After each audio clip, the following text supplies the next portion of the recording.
I want to thank you, Erica, and I want to bring in Jon Meacham, MSNBC political analyst and author of His Truth is Marching On.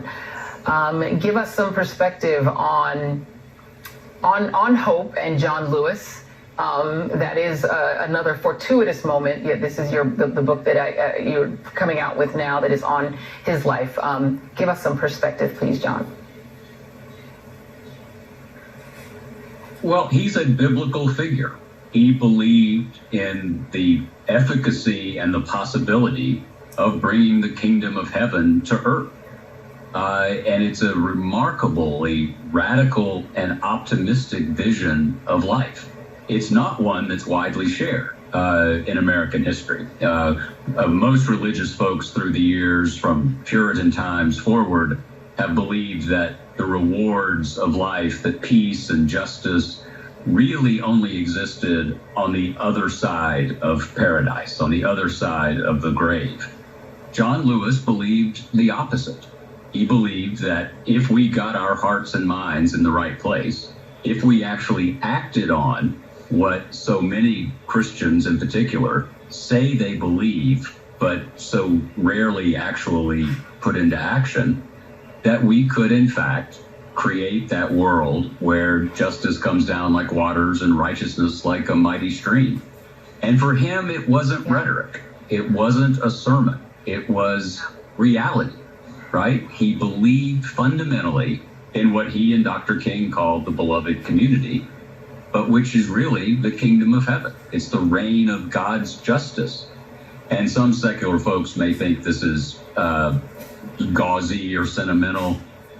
He was on that bridge, he was on those buses, he was in those bus stations, he was in that House chamber because of the gospel, and never wavered from that faith. And I think one of the most important lessons for today is that there are so many people who look a lot like me, who say they are religious, who say they follow the Lord as it has come down to us in the Hebrew scriptures and the Greek New Testament, and yet manage to sort of overlook the Sermon on the Mount because folks are more worried about the Supreme Court.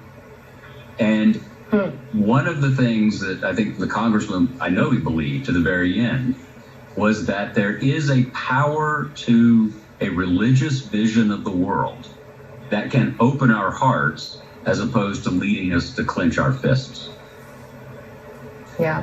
And, one of the sort of dichotomies between King and John Lewis is that I cannot imagine, even had he been allowed to live beyond age 39, Dr. King ever running for office or ever involving himself directly in politics. He seemed to really push that away and really stay in the lane of activism. Whereas John Lewis, he literally took it from protest to politics and tried to engage the country from the Congress, from the political podium, as well as from the moral podium. That isn't that usual for civil rights leaders. Talk about that just for a moment and his power as a political leader.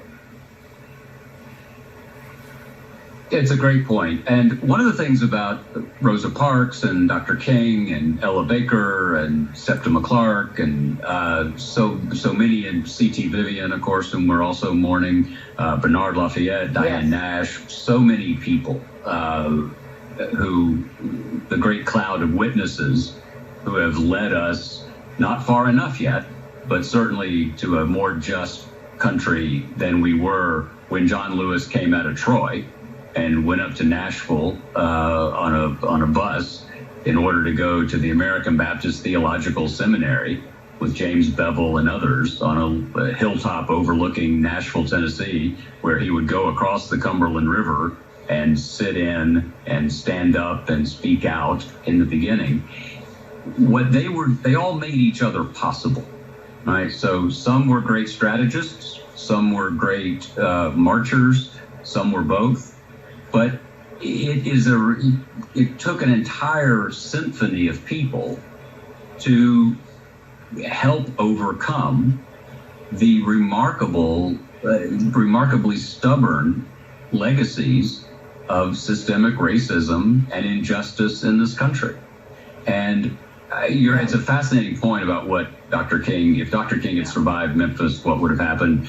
As you know, Joy, he was kind of gloomy at the end. I remember Jesse Jackson talking about how before he went to Memphis that last time, he was trying to preach himself out of it. He reflected on, maybe I should become the president of Morehouse. The Poor People's Campaign was unfolding. He was in Memphis not for segregation, but for economic justice.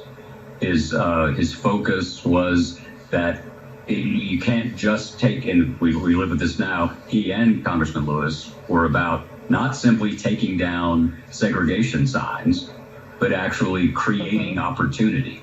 And that if you have the right to vote and you have the right to go someplace to buy a hamburger, as Ella Baker once said, you have to have the money to buy that hamburger. Right. And so you have to have opportunity.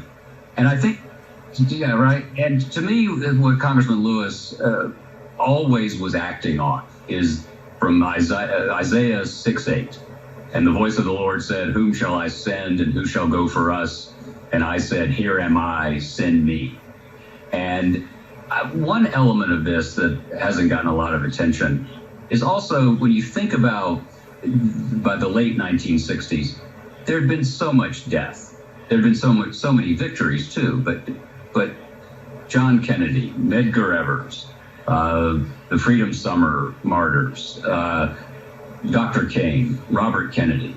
Congressman Lewis tells the story of having been up, I think it was the 5th floor suite of the Ambassador Hotel in Los Angeles, when Senator Kennedy is shot to death in the kitchen in June of '68.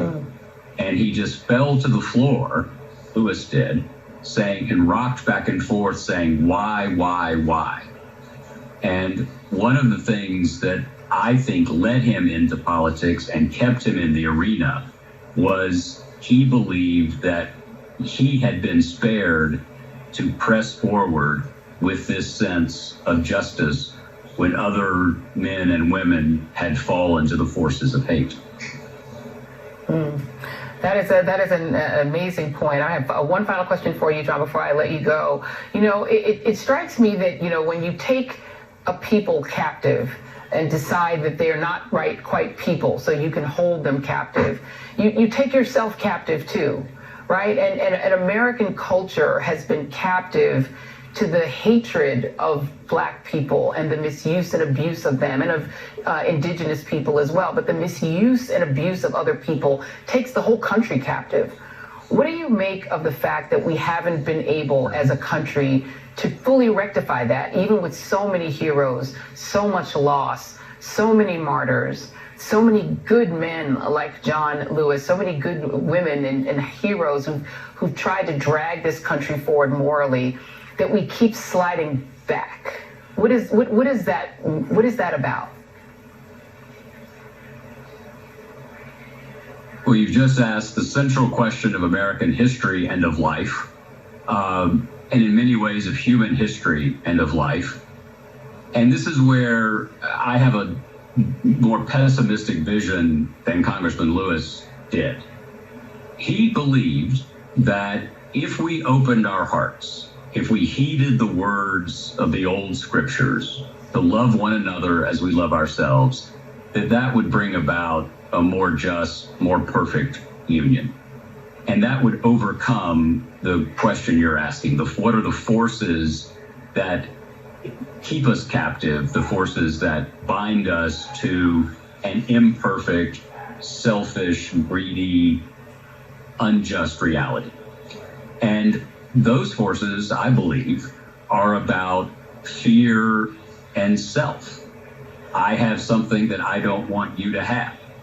And what Lewis called us to do, again, and one may look different than me, and so therefore I fear you. You are the other.